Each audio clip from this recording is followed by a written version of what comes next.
Rated M for mature audiences. The views and opinions expressed on this show are those of the speaker and do not necessarily reflect those of the PFC Entertainment Network or any of the affiliates that make this show possible.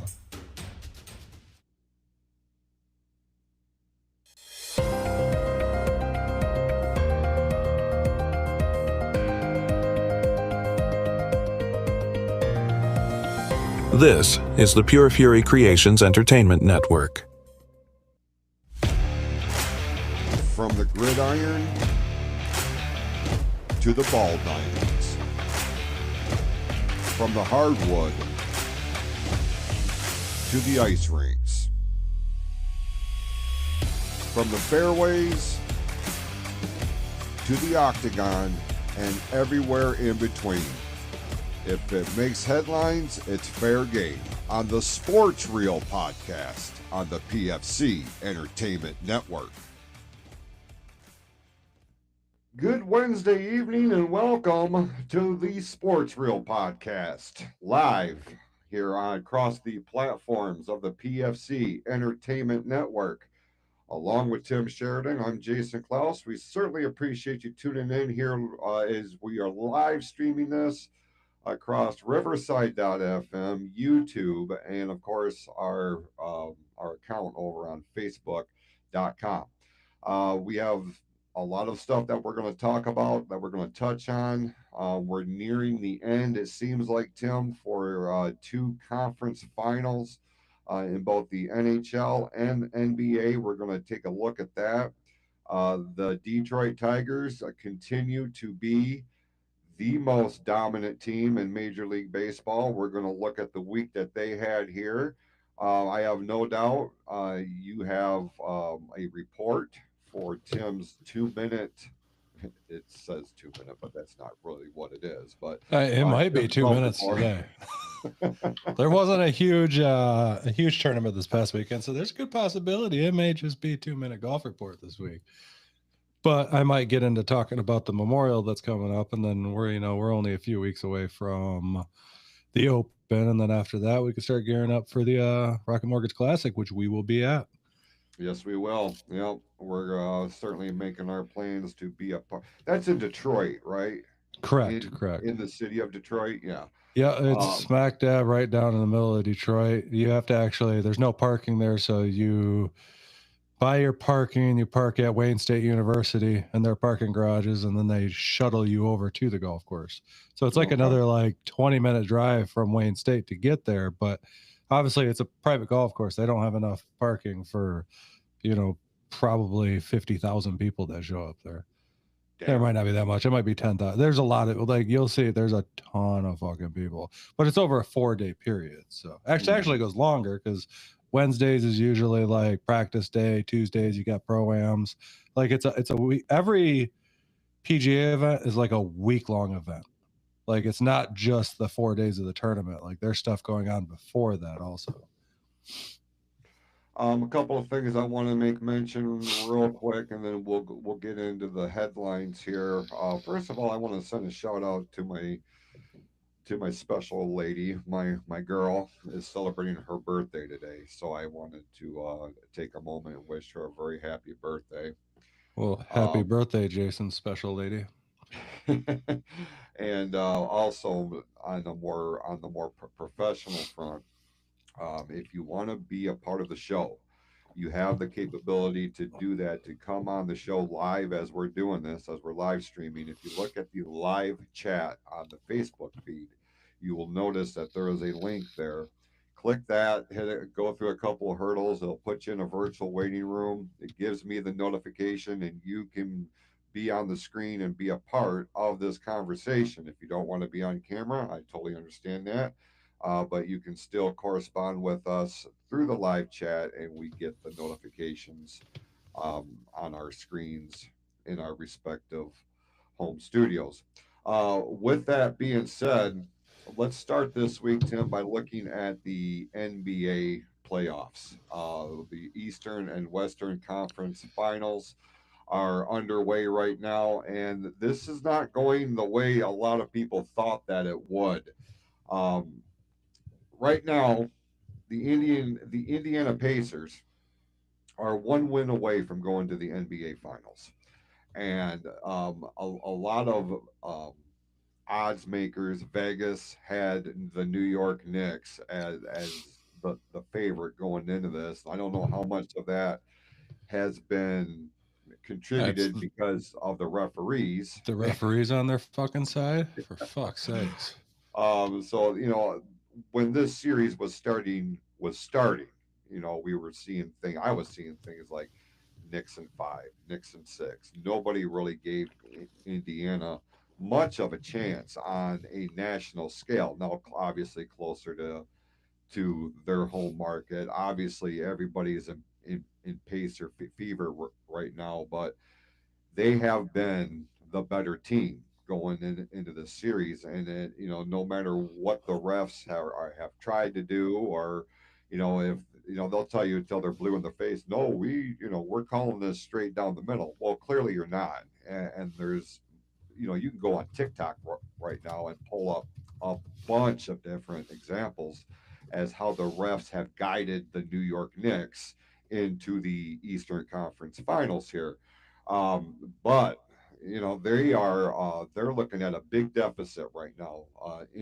Indiana is up 3 games to 1. They have the opportunity to close it out, and seeing the Pacers in the NBA Finals would be a breath of fresh air from my perspective. I want to see new teams vying for the world championship. Not that Indiana hasn't been there before, but it's been a minute, since they have represented the East. And I don't know, man. Right now, if they keep playing at the pace that they are, I don't give a rat's ass who emerges from OKC and Minnesota. Um, they're going to have their hands full with the Pacers. They're firing on all cylinders right now. Well, I think the Pacers are the better team in this series that they got going on right now. To be honest, I don't think New York's all that great. I mean, honestly, we saw them against the Pistons, and if it wasn't for the refs, they wouldn't be in the position they are right now. Because, I mean, that was the last series I watched. In all transparency, I have not been following very deeply. Luckily, you've been like keeping up on it a little bit more, because basketball pisses me the fuck off. Same. So it's hard to keep full like thought process on trying to keep track of this. I mean, obviously I listen to other sports podcasts and stuff like that, so I have an idea of what's going on. Everybody's saying that the Pacers are the better team. Obviously the Knicks are being carried by the refs, and I'm sure Knicks fans don't see it that way. I mean, I wouldn't if I was a Knicks fan, but unfortunately that's just the way that I see it, because I watched them play against the Pistons. So I'd like to see the Knicks get knocked out here and the Pacers moved onto that position, because they can be a dangerous team, and it just depends on how the cards fall. And any given night they could go on and win this, no matter who it's, whether it's what Minnesota and OKC. Mhm. So I mean, I'm just glad it's not the Lakers.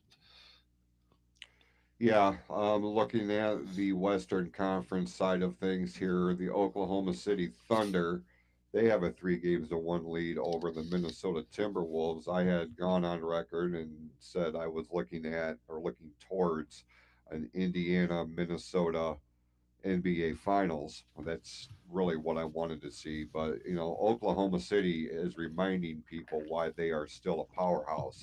They're not the dynasty that they once were, Yeah. but they are still among the elite in the Western Conference, and that has been on full display. It's like, okay, they got knocked off the top of the mountain for a little bit. They have rebounded, no pun intended, and now they're in a very familiar spot of being up 3 games to 1. One win puts them back into the NBA Finals. Um, I really would have liked to have seen Minnesota. I mean, the series is not over technically, but for all intents and purposes, they're already planning celebrations in Oklahoma, and just to Yeah, make that's it just as that could be much. bad luck though. It could be. You don't want to reach out, and that's how you screw yourself right there, is if you start planning celebrations for that before it happens. Because I mean, we know that feeling. We were planning celebrations to go on to the Super Bowl last year, and we didn't quite make it, so we had to eat a little bit of crow and not deal with that. So if you're any fan of any team out there, don't plan that celebration until you know it's a sure thing, because shit can change so fast. You have to wait till that final buzzer sounds or the Yeah. final whistle blows or what, the time runs out. Unless you're the Um, 90s Bulls, and then you could just count on it. You know what I mean? It was 6 for 6 every time they went to the finals. They won, never lost. Jordan was so amazing. One day we'll have to no, get into this whole Jordan debate. Get some people on here. we I want to we get some could. younger people on here to debate us on why LeBron is fucking better than Jordan, and I'll shut them the fuck up every time. I look forward to that conversation. And if anybody who is a big fan of the current product of the National Basketball Association, if you want to wave the flag of LeBron James being the greatest player of all time, by all means, consider this an open invitation to come on the show and explain to us why he is the greatest of all time. I don't see it that way. You know what I mean? Because the greatest of all time doesn't have to tell the world that he's the greatest of all time. I've Correct. mentioned this before. Your peers do that. The statistics tell you that. The fans tell you that. The sports writers tell you that. When you are, waving your own flag, I'm the greatest of all time. Man, that is you have discredited so much right out of the chute. He's a good player, and I've criticized you don't recognize talent. Look, I understand what he's done. I understand what he's done. LeBron, I'm talking about. But when you compare the NBA today to the NBA in the 80s and the 90s, I can even go to the first few years of the 2000s. It's not the same league. It's just No. not. And he's a reason for that. His influence has changed a lot of the infrastructure of the entire league, and it's not for the better because we're getting these super teams that you have talked about. Now the NBA is coming out and saying, "Well, we've taken appropriate steps to eliminate the the the concept of the super team." I don't think you have. I think this is just how the cards have fallen this year. Other teams are starting to realize, look, if we're going to do this, we need to do this on our own. We're getting no help here, Yeah. and they are starting to pick apart the almighty Superman that is LeBron James, and come to find out, he's got more than one piece of kryptonite. You know what I mean? So Jordan, I wasn't a fan of Jordan when he was a player. Why? Because I was a Pistons fan, and he And he'd was kick our our ass. yeah, all the he time. was the thorn in our side for a long, Yeah. long time. But I recognized what he was. I wasn't He was happy a about it. he was so fucking smooth. I love Yeah, watching replays of him. And I'll give LeBron credit, and I'll say LeBron is probably the greatest in his era.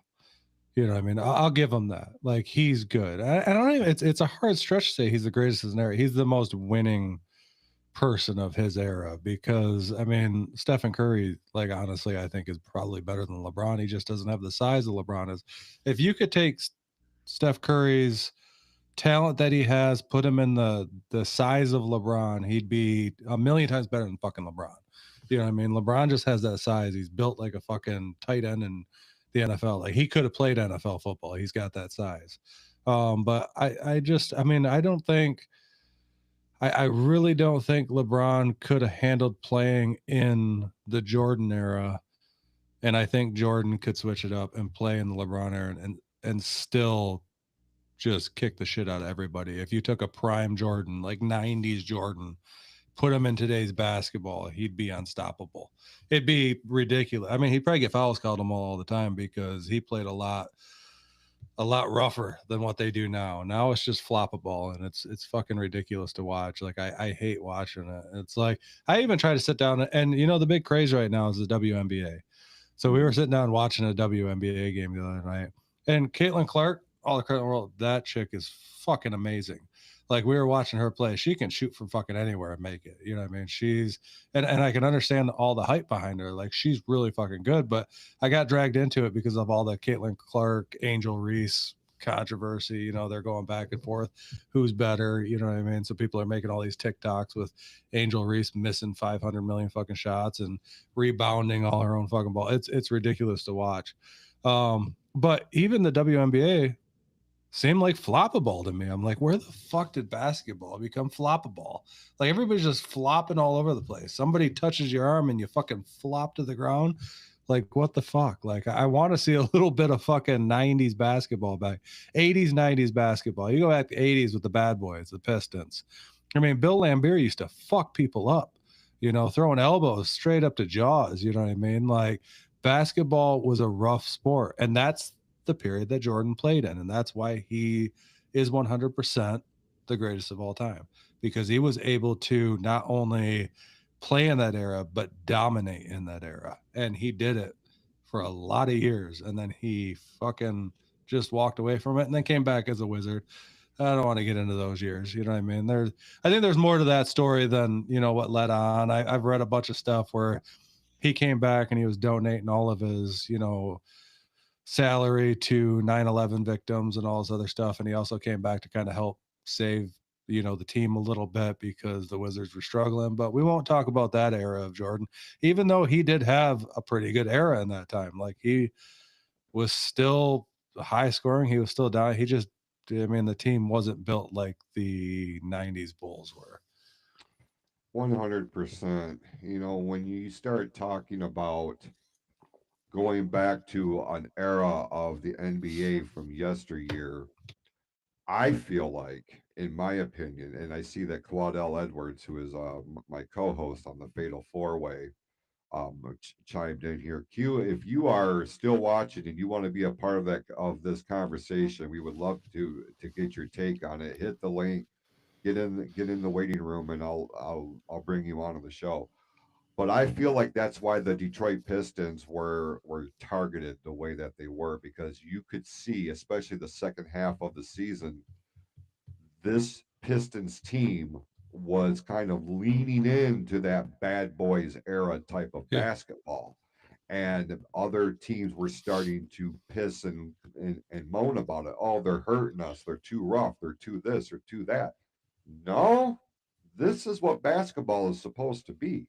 Yeah. This is the way basketball was. So for you to go on these press conferences and these podcasts and, you know, talking to Stephen A. Smith and all these other national figureheads, you are really demonstrating what Tim and I and many other show hosts are saying. This era of the NBA player could not compete in the previous era, the bad boys era. There's no way. You know why? They're not tough enough. They're just not tough enough mentally or physically. Take nothing away from their athletic ability, but when did the NBA become less about your actual talent on the court than, you know, having to rely on slighted calls and biased officiating? And again, you can argue until you're blue in the face. There's more than enough video evidence that shows this. And and Detroit especially were targeted because they tried to reintroduce a more aggressive and a more, you know, forgive me for putting it like this, that more strong style type of basketball.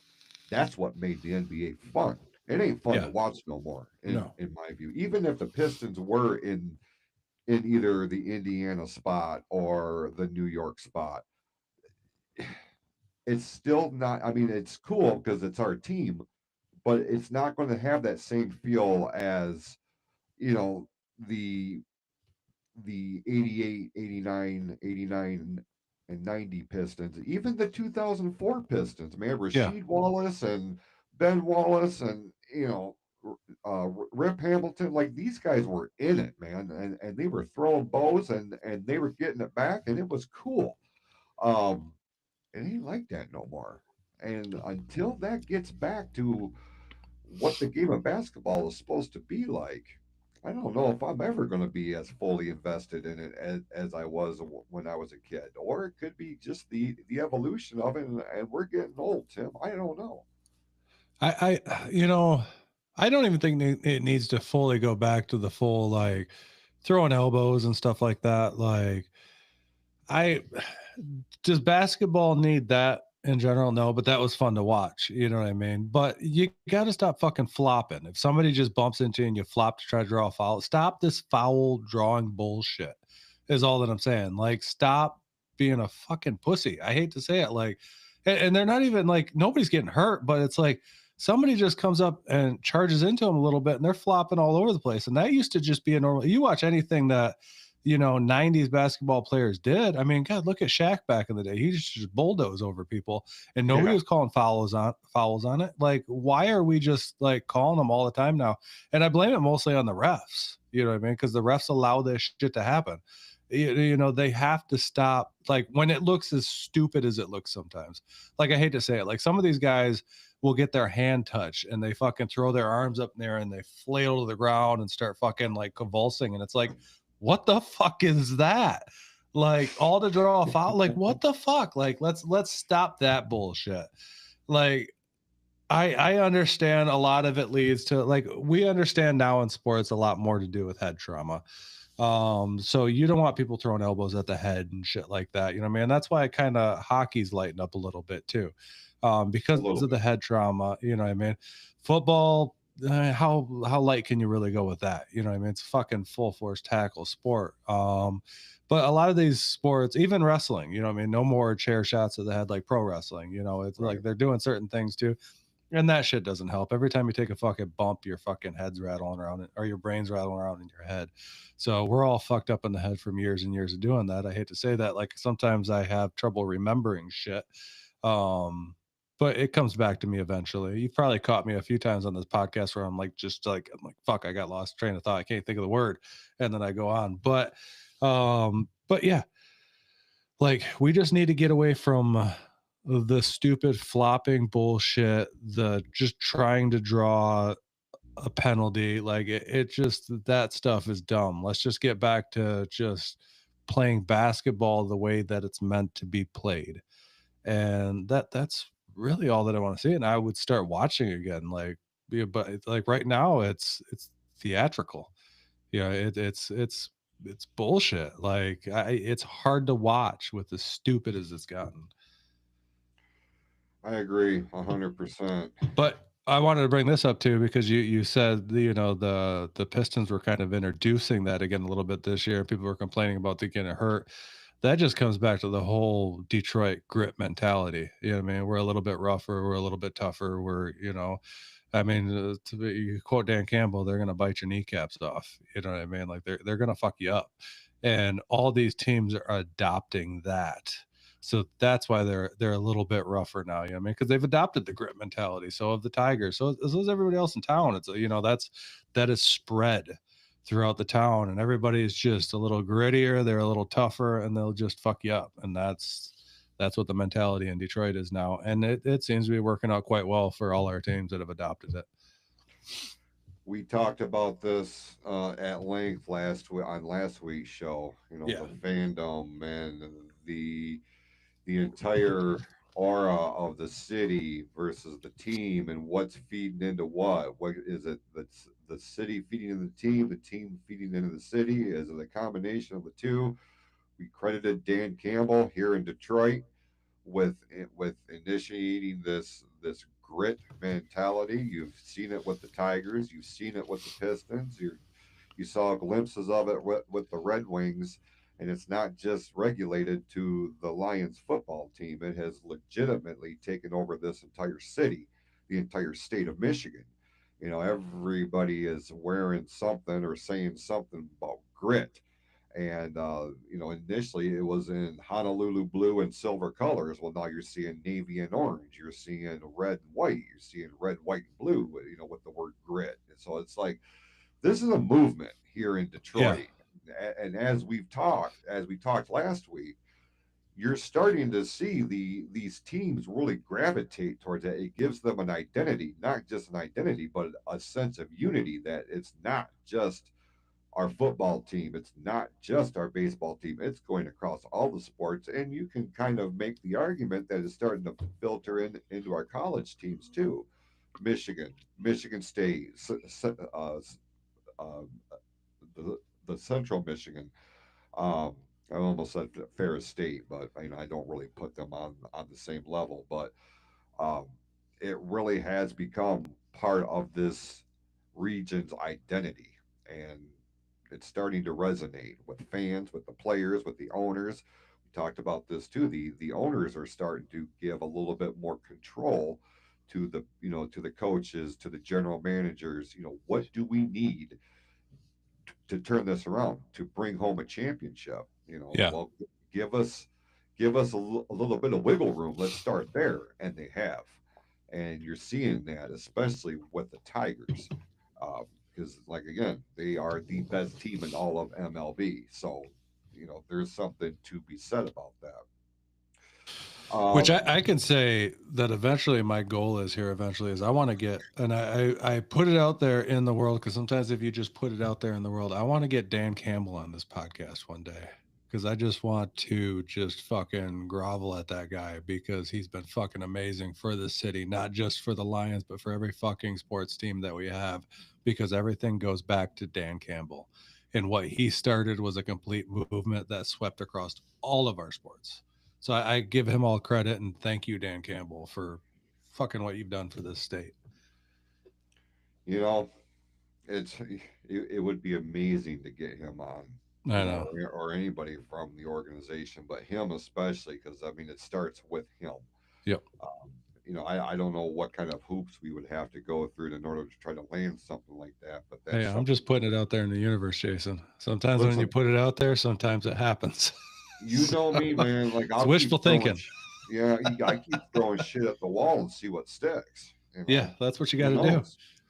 He seems like a very personable guy. I don't know him personally, obviously, but he seems like somebody that genuinely cares about the state, about the city, about the team. And who knows? He might have it in his heart where let's give these upstarts, a shot in the arm. And he knows he ain't stupid. His appearance on not just this show, but any show he's on, is going to garner some attention. People want Yeah. to hear him talk. He's very intelligent. He's very entertaining, very engaging. So he would be a great get here on the show.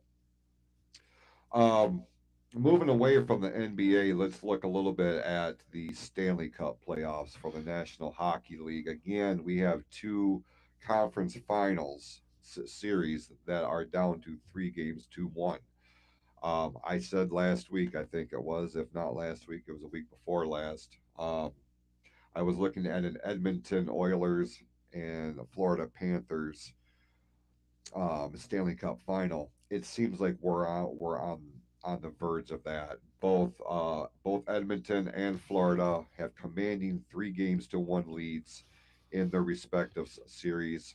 I think I don't have the schedule up in front of me, but I think Florida could close it out here tonight on Wednesday, and then Edmonton has the chance to close it out tomorrow night, Thursday night. I may have that wrong again. I don't have the schedule up in front of me, but what I do know is that we're very an Edmonton, Florida final is very possible, and That's what you were kind of hoping for, wasn't it? You were it talking was. last week.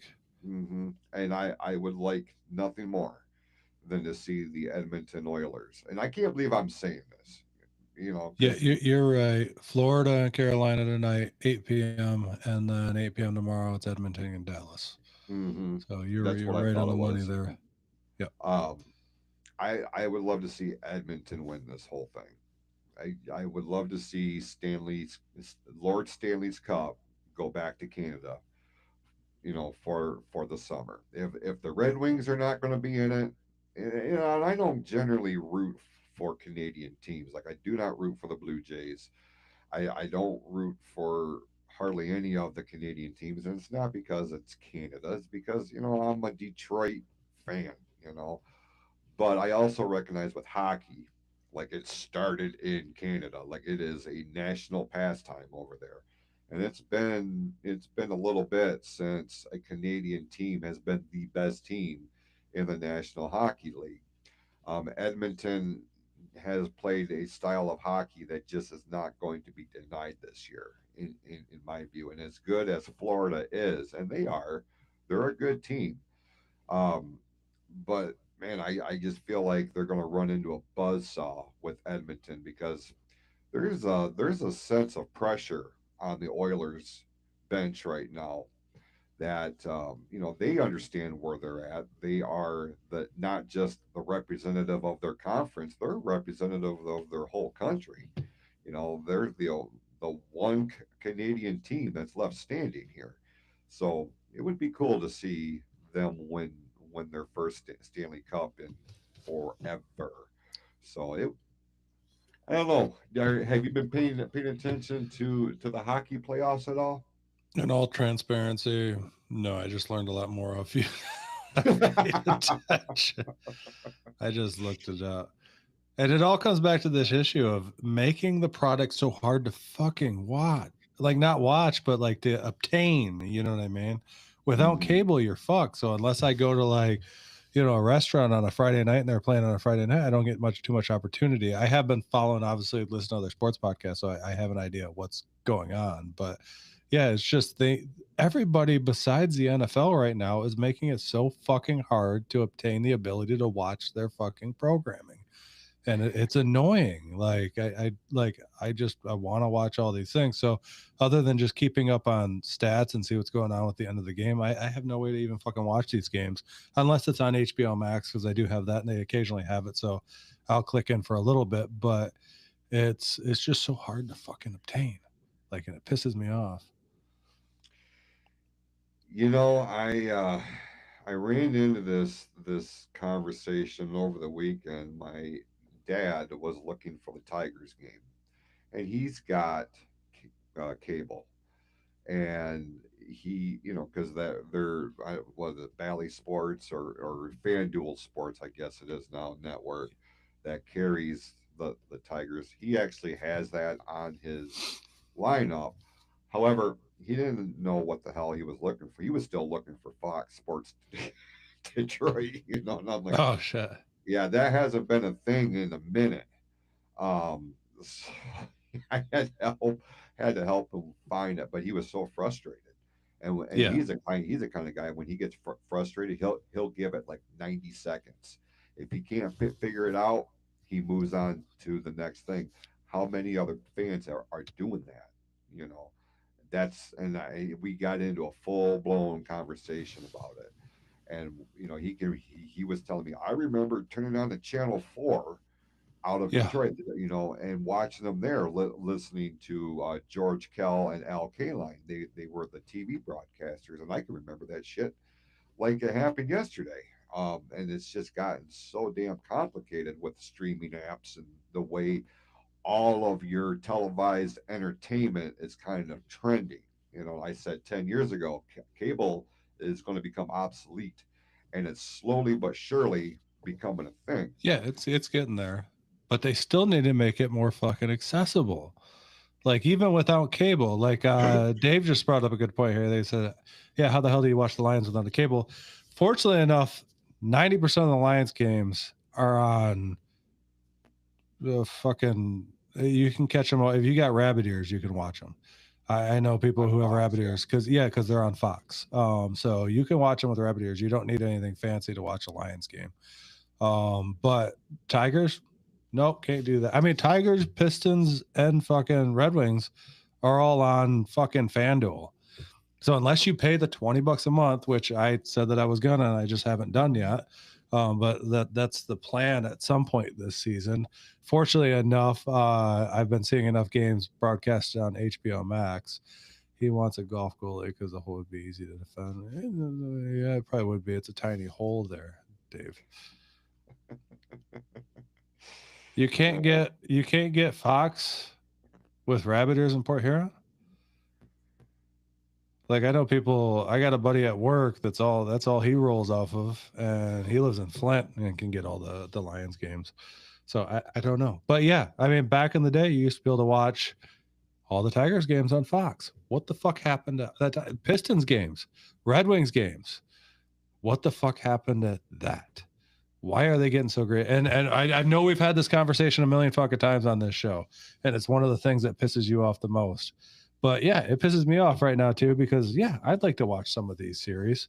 You know what I mean? But unless I go and spend fucking $100 a month on cable because they constantly switch fucking channels for each series, I'm not going to be able to do it. And unfortunately, yes, during the NFL season, I do spend about $90 to $100 a month for streaming services that allows me to watch all these games. And I'm willing to do that for the NFL because I fucking love football. That's my sport. You know what I mean? Like I could talk football to the fucking the end of the days, you know what I mean? But like, I know you're more, I mean, you like football too, but baseball is your sport. And they make it so fucking hard just to, like, how do you follow your team? Like, what do you do, Jason? Do you just, I'm having to pay a yearly subscription of, I think it's like $90 to get through it through the MLB app. Now I can listen to every single baseball game every single day of the season. If I wanted to listen to Blue Jays and Phillies, I can go and listen to Blue Jays and Phillies, and I can pick which radio broadcast I want to listen to. Do I want to listen to Toronto's or Philadelphia's? For an upgrade, I can watch the games. Now, what they'll do is they will live stream free games, but more often than not, those games are going to feature either Boston, New York Yankees, Los Angeles Dodgers. Your large market teams. Right. And I don't want to see. Now, the other night, I will say I got to see Colorado and San Diego, I think it was. And I was like, all right, I was here for it. Well, I'm a Rockies fan. I mean, they're the drizzling shits, but like I don't get to see them. So I'm like, damn right, I'm gonna watch them, and I can see with my own eyes just how fucking atrocious they are. And I did. But it just, I mean, I like baseball enough to where I'm willing to make that purchase because I'm a fan. There's other teams that I'm a fan of. The Cubs, I'm interested in, obviously. Tigers, obviously. But I want to see what the Seattle Mariners are doing. I want to see what the Pittsburgh Pirates are doing. Teams that I generally have some degree of interest in as a fan. Am I going out and buying all their merch? No. But I'm paying attention to them for one reason or the other. For Pittsburgh, it's even renewed now that Don Kelly is their manager. I want to see him do good. But yeah, it's becoming way too complicated. It's costing way too much money. The whole streaming app was designed to combat cable prices. Well, now you're having to get so many different services that it winds up you wind up paying on a monthly basis almost just as much as you would if you had Comcast, if you had Xfinity or Spectrum or whatever the fuck they're calling it nowadays. And it's too much, man. And you're pricing the fans out of their fandom. That's the problem. And it's not just these sports, it's across the board. It happens in UFC. It happens in WWE. It's, especially WWE. We talked about this on Fatal 4-Way last week. You're going to keep raising these prices to the point where the fans are like, I'm done. No, Dave, you're thinking of Don Cornelius was the host of Soul Train. So hop on board the Soul Train. Oh, he's also requesting that I do a Tim's Pro Bowling segment. I'll have to dive deep into that one, Dave, because I'm not on top of the Pro Bowling. Jason's about to give it to you. Do I need some music for you, Jason? I give you. Hang on a second. Okay.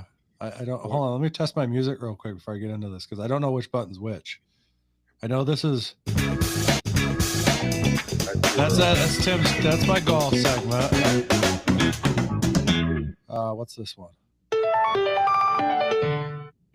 No, that. That's a little Mortal Kombat-ish.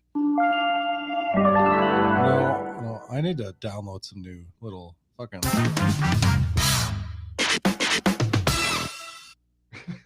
I think this is it right here. There you go. That's your pro bowling. Oh, Jason's gonna do the bowling the get up here. Just let me know when you're ready. Yes, your jingle. I do have some headlines from the PBA, the All right, here, hold on. Let's get into it. Yeah. And here are your headlines for the PBA, which is the first here on the Sports Reel podcast. The PBA Tour Finals will be aired on June 7th and June 8th on the CBS Sports Network. The playoffs, Jesper Swenson won the PBA playoffs when he defeated EJ Tackett in the Fox finale. And also, the PBA has announced that they have signed a multi-year broadcast agreement deal with the CW network. So you get to see professional bowling on the CW, Tim. So if you need to get if I'm up at 1 o'clock in the morning, fuck. And not that I don't love bowling, because I actually do enjoy bowling. Okay, and the one thing that Austin State University is cutting women's bowling and other sports programs. You hate to hear that. Yeah, why the fuck would they do that? I don't know. Women need to bowl too? Maybe there's not enough interest. I can't Could be. imagine that. Naja Owens made history at the 2025 USBC Women's Championships with 2 perfect games. Now, I don't know if you've ever thrown a perfect game, Tim. I have not. I can't imagine that's a very easy thing. My shit just goes straight down the alley, man. I can't do the fancy little curves and where it looks like it's teetering to go in the gutter, then it, cuts back through and knocks out. I can't do that. My shit's I could teach you how to do that. It took me a while to learn, but yeah, I throw a hook. Like, it took me a while to learn it, but I finally figured it out. And once you figure that out, your scores go way up. But no, I've never thrown a 300. The closest I ever came was like a 279, but never got to a 300. But I have witnessed quite a few 300 games bowled when I played on leagues. So I have seen them bowled. They are possible. Well, Dave, there you go, pal. There's your PBA report for this week. And, the CW, and all jokes aside, the CW is really trying to expand its footprint. You know what I mean? Like, they have NXT on there right now, and NXT has garnered a lot of attention to that network. It's no longer just all these teen shows and young adult shows that they were known for the longest time. I can't think of any off the top of my head because, well, I didn't watch the motherfuckers. But was like the Gilmore Girls, I guess, would be. So, right, hold on. Are you finishing your bowling segment? Yes, I'm done. All right, hold on. And that was this week's PBA report. We need to get a little bit better jingle there. I gotta download some shit. We'll get you a nice little jingle for your bowling segment. Now that Dave has requested bowling segments, we'll have to keep going on that every week and not forget about it. Mm-hmm. Yeah. Now, where were we talking? Oh, we were bitching once again on this show about how hard it is to watch professional sports because of all these greedy motherfuckers. I'm sick of it. So it makes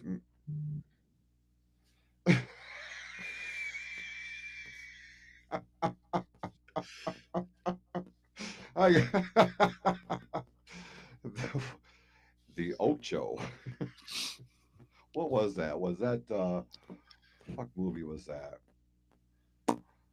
Oh, I think it had Dave, what movie was it? It might have been.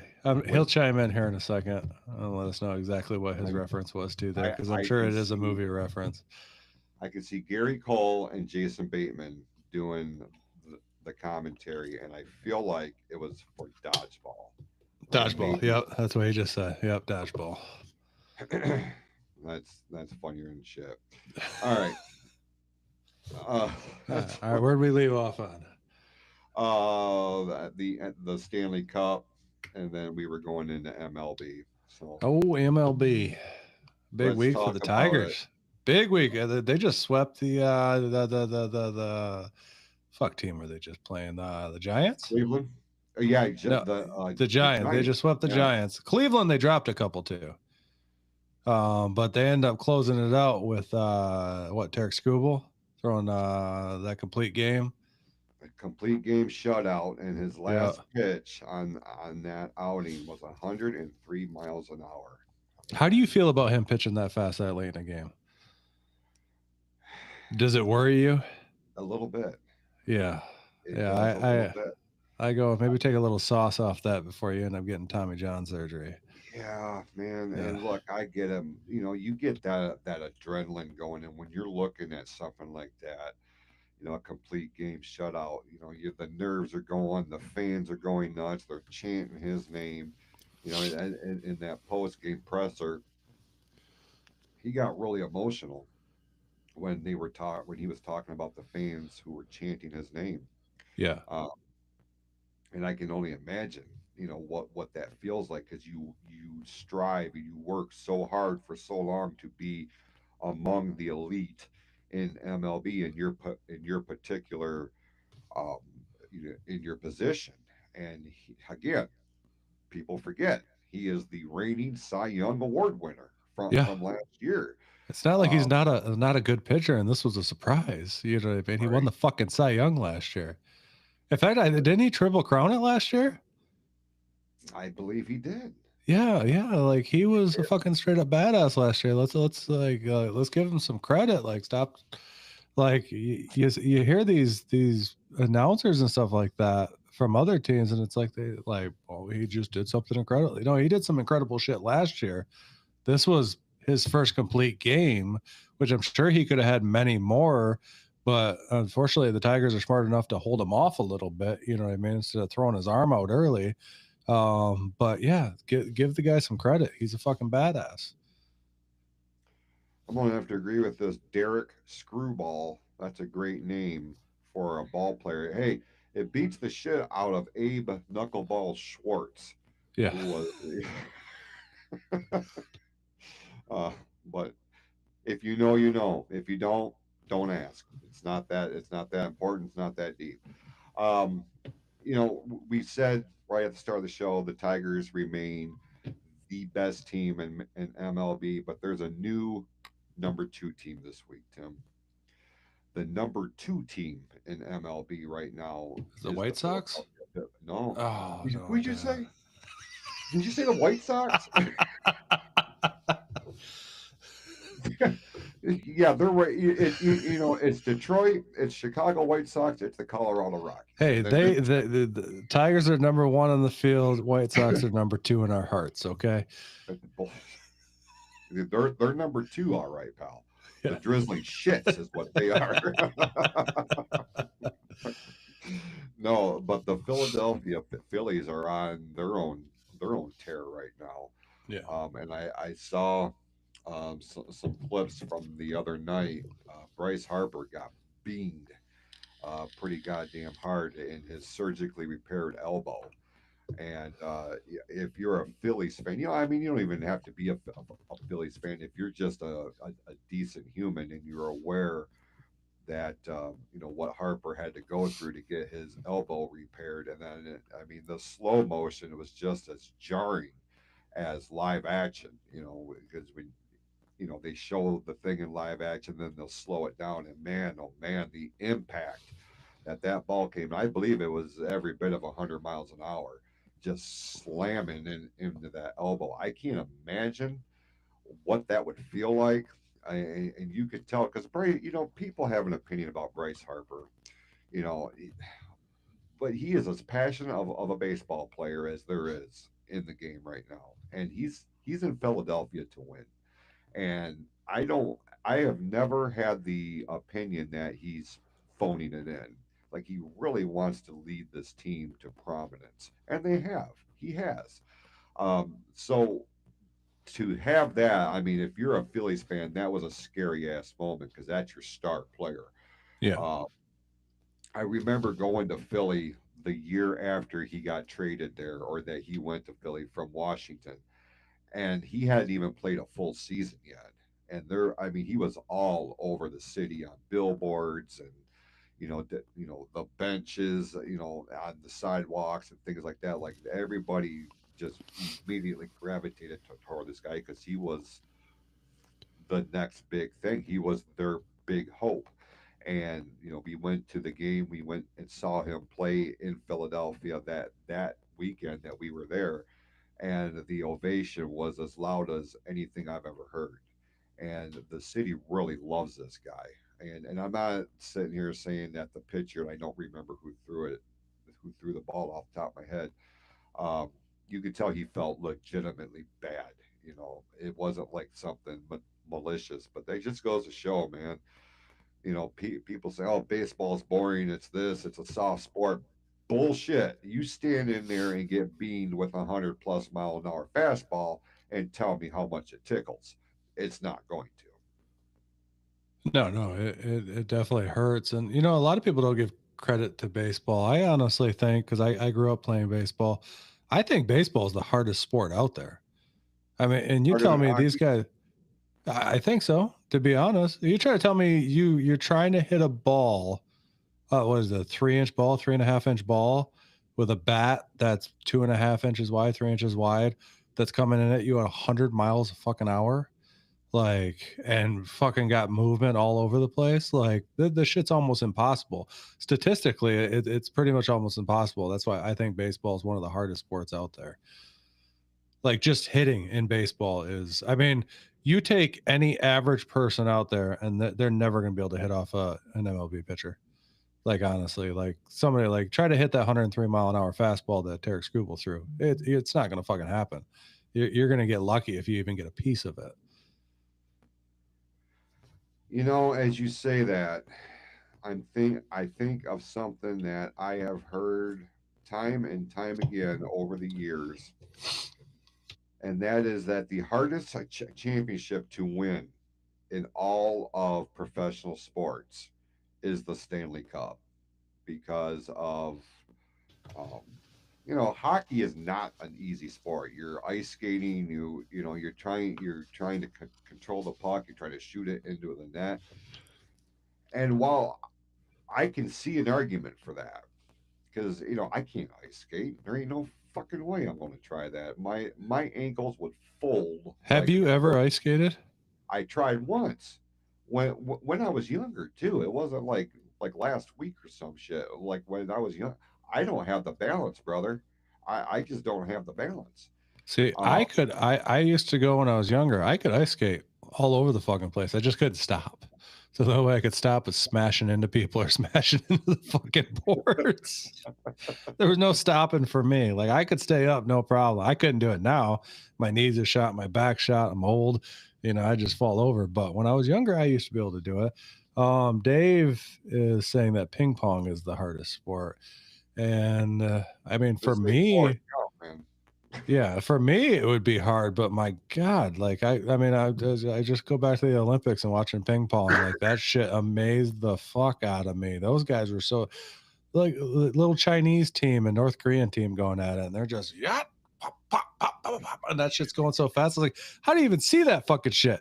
I can't even see the fucking ball. Like, these guys are insane. So it's probably hard for some people, probably not as hard for other people. You know what I mean? Just like hockey, just like baseball. And that's why we have pro levels or Olympic levels in all these sports, because average humans like me, we can't compete in that type of shit. Not at all. There's two more pieces of business I'd like to get to this week, but one of which is your golf report. So do you want to do that right now, or do you want to save that? Oh, I don't know. Let me think about it.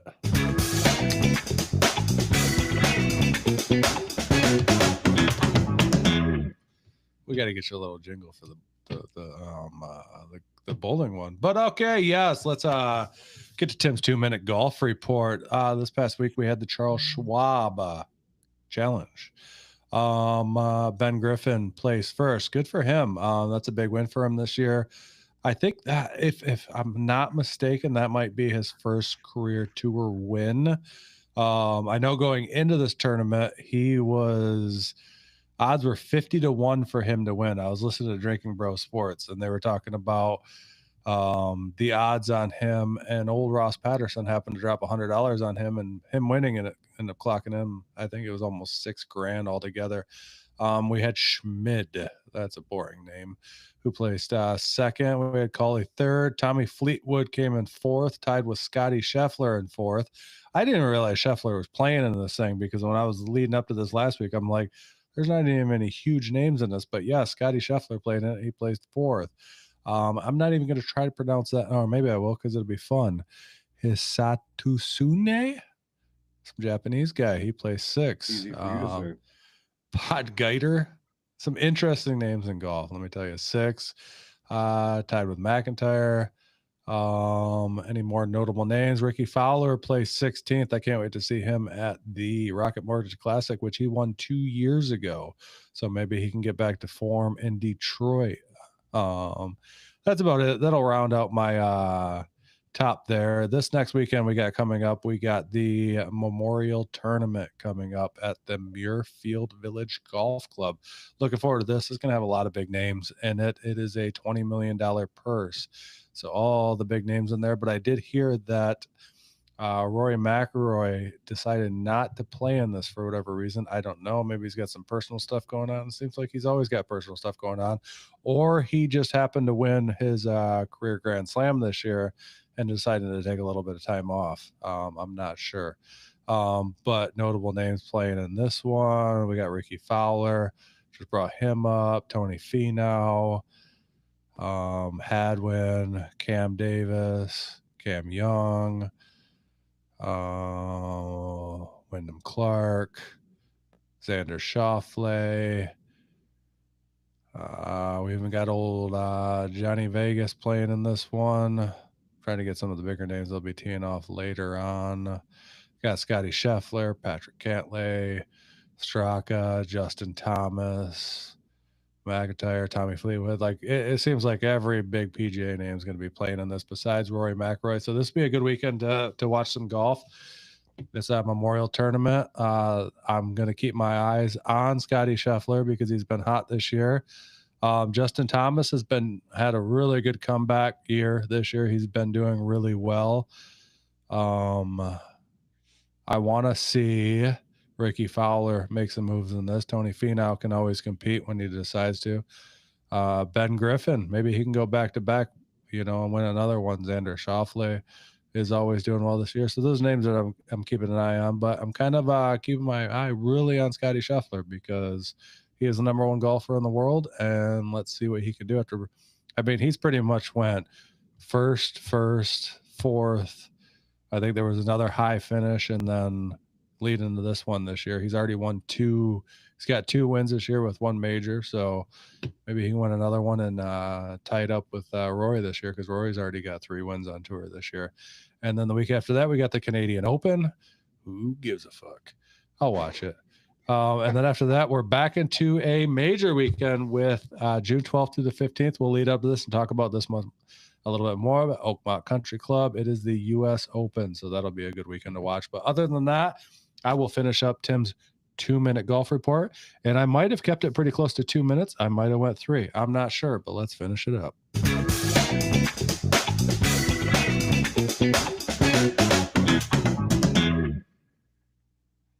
Tim's 2-minute golf report. Yeah. All right. Appreciate you for that. I want to wrap up this week, or the last thing that I want to talk about this week. I actually wanted to last week when Jim Brigette was on here with us. Yeah, where the fuck is he? I don't know. He just pops out whenever he wants to. He just decides when he wants to be a part of the team here. Well, he's so busy. Yeah. I watch his little videos all the time. He went to TSC earlier. Well, listen, that was the highlight of his day, probably. Yeah. To be honest with you. All right. A few weeks back, I guess it's been about a month and a half. This video popped up on social media, and if you were a pro wrestling fan, it immediately sparked conversation because it was very reminiscent and throwback to what WCW fans would see as a New World Order promo. Very black and white, very grainy, and a lot of short camera cuts with Hogan, Hulk Hogan, Eric Bischoff. Another one popped up, and they were alluding to a third man, and it made people, wrestling fans, think, oh my God, here comes another new pro wrestling organization that's going to be headed by Eric Bischoff and Hulk Hogan. Not exactly. What they're doing, Tim, I I don't mean, know kind how, of. kind of, kind of, but not in the sports entertainment realm. What they're doing is, and the more research I did on this, I think this is absolutely a phenomenal idea, and I'm really surprised that it hasn't been done before now. But what they are doing, they are launching a professional freestyle wrestling organization called Real American Freestyle Wrestling. Um, Now, what this is your amateur type of wrestling, your freestyle, your Greco-Roman, your Olympic type wrestling. It's not WWE, it's not pro wrestling, it's none of that shit. It is legitimate wrestling as you would see in the Olympics. Now, the biggest thing that I have heard over the years is wrestlers, amateur wrestlers, they train all their lives for tournaments in hopes of getting into the Olympics. But what happens after their Olympic run is done? There's really nowhere for them to go. Well, now, thanks to Hogan and Bischoff, and hopefully they can get this thing up and running to where it's legit and it's sustainable. They're now going to have an organization, a promotion that they can continue to hone their crafts.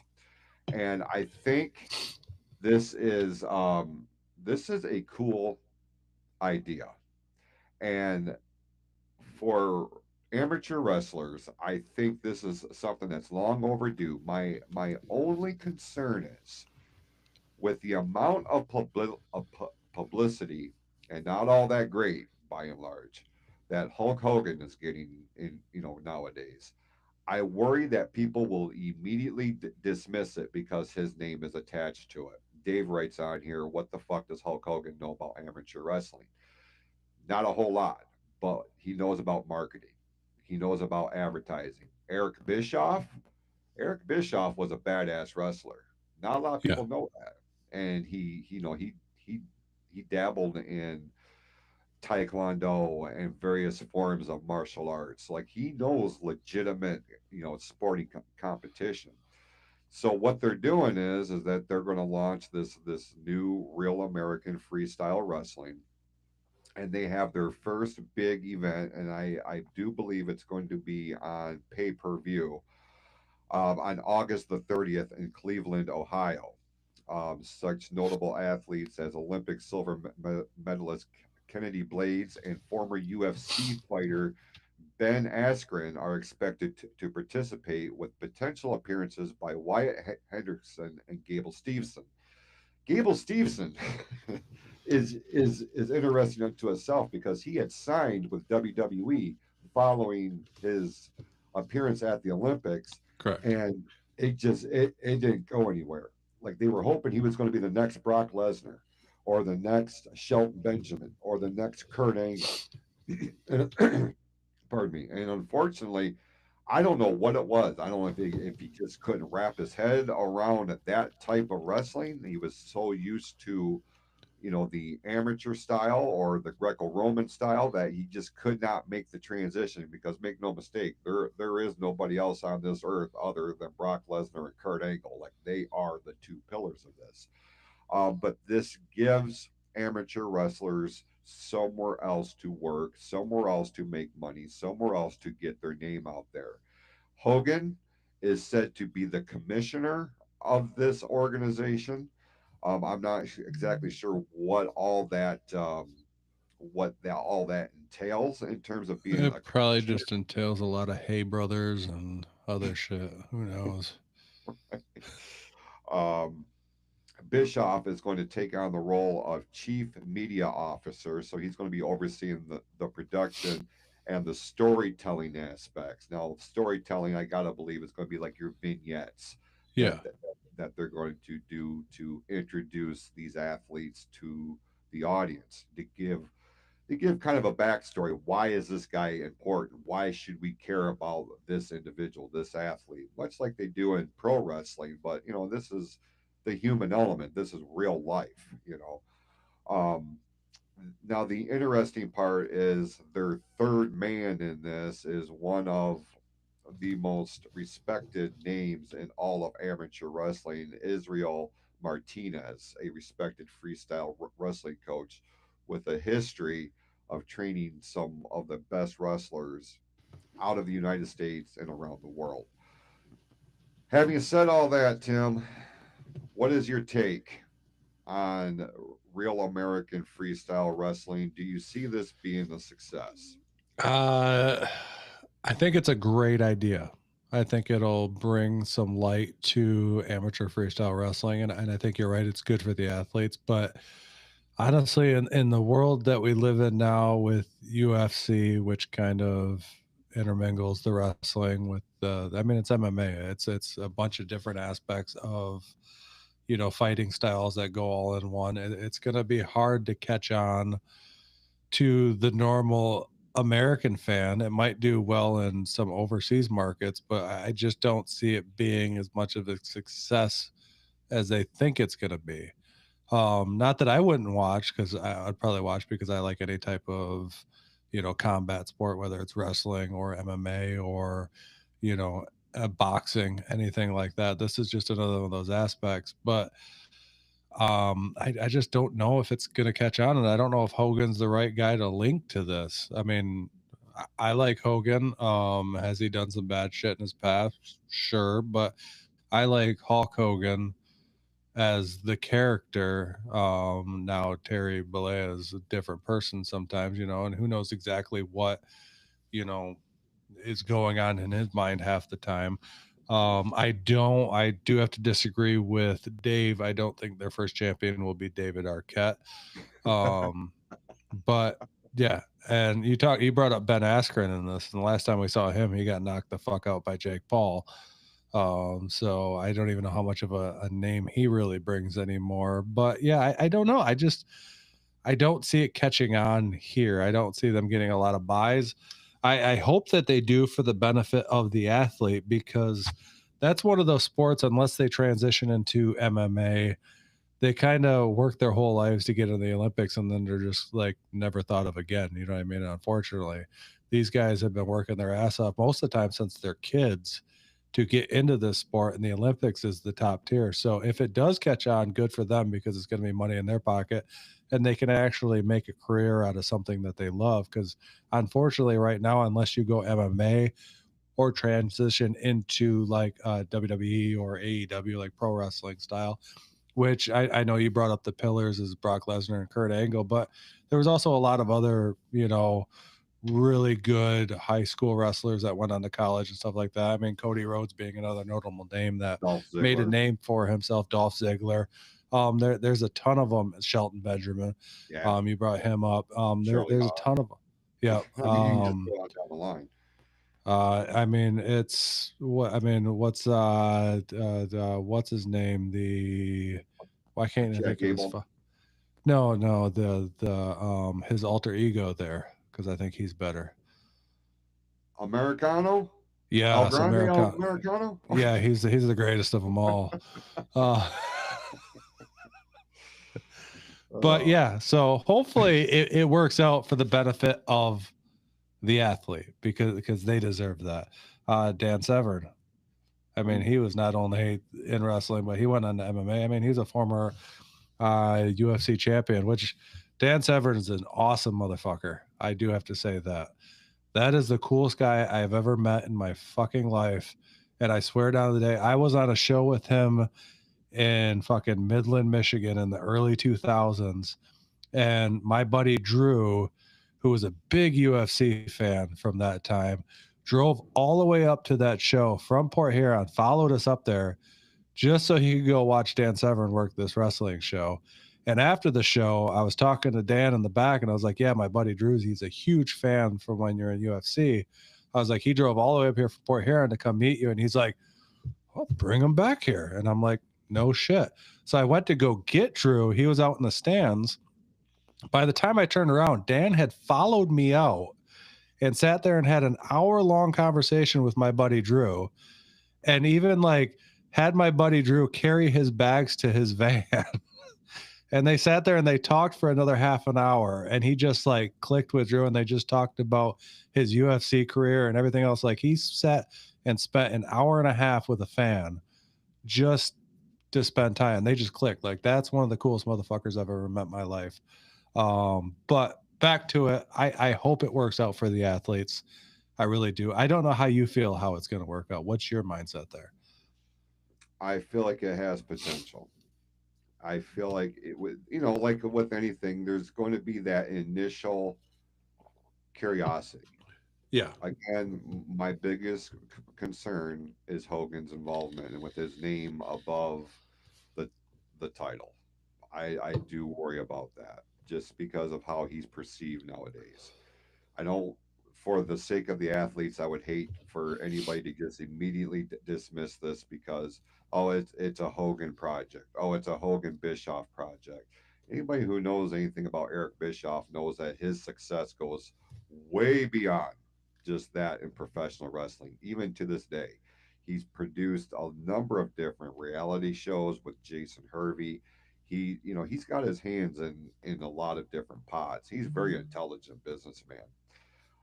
It has potential.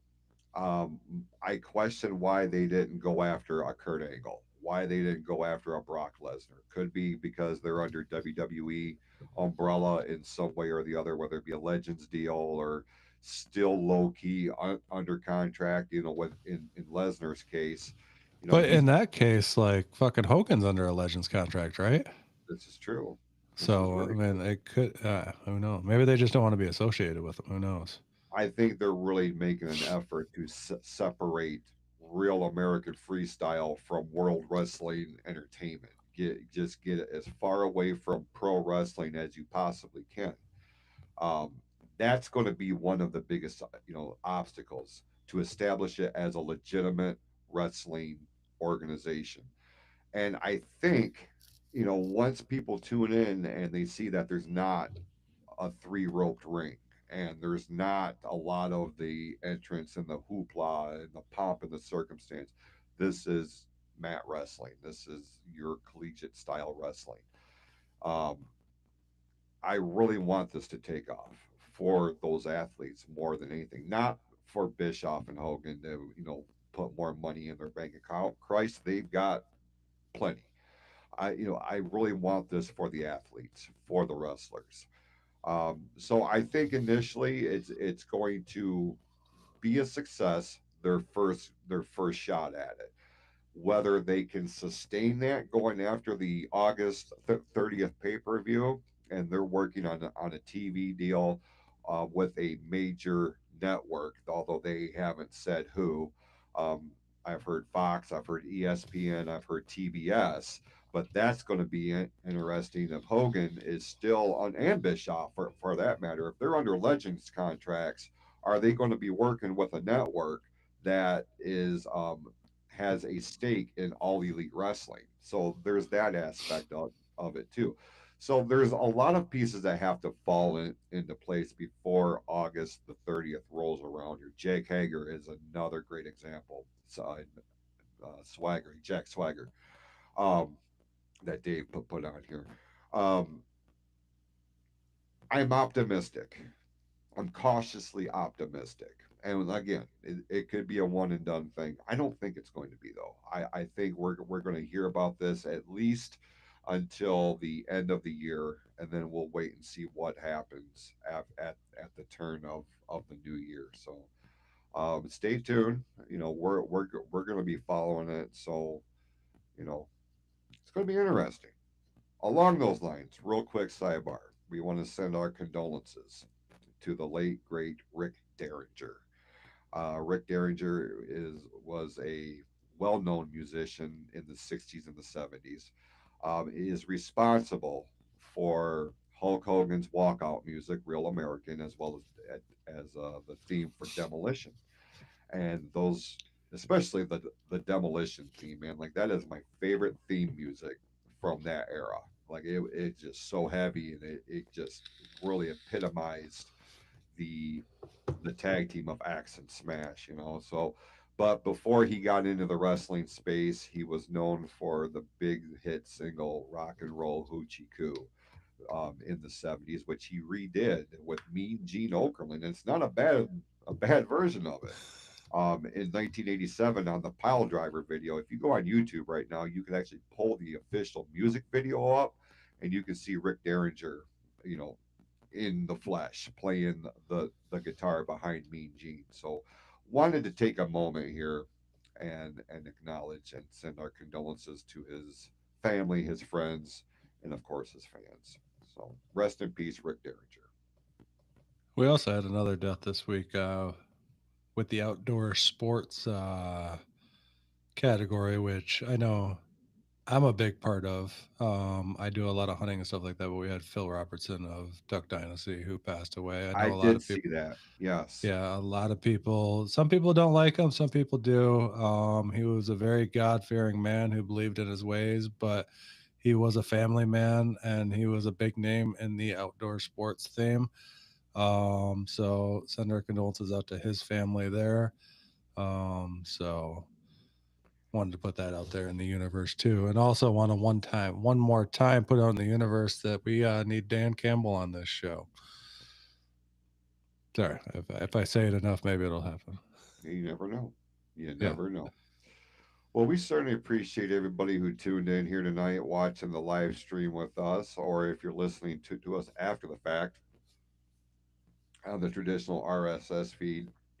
I would suggest, if you're going to go that route, I would suggest heading over to our Spotify page, because Spotify gets the post-produced version of this show. You can go on YouTube and it's going to be exactly like you see it here, but over on Spotify, I have the capability of doing the camera cuts, and although I don't have a say as to when they cut the camera, They do a good job with it, though. they really do. Yes, Yeah. they do. I don't know. It's just a more tightly packaged presentation. Thanks, and Tim's beard on the new seat. Oh, fuck. Yeah. Keep going. But seriously, we appreciate everybody tuning in here tonight. If you have any questions, comments, feedback, show topic ideas, anything you want us to talk about, hit us up over on the Sports Reel podcast page on Facebook, or the PFC Entertainment Network page, or at pfcnetwork.net, the official website of this show and all the great shows under our umbrella. And with that, go out this week, be awesome to yourselves and to each other. We'll see you next week right here on the Sports Reel podcast on the PFC Entertainment Network. And as always, let's go Tigers. And we're out, maybe.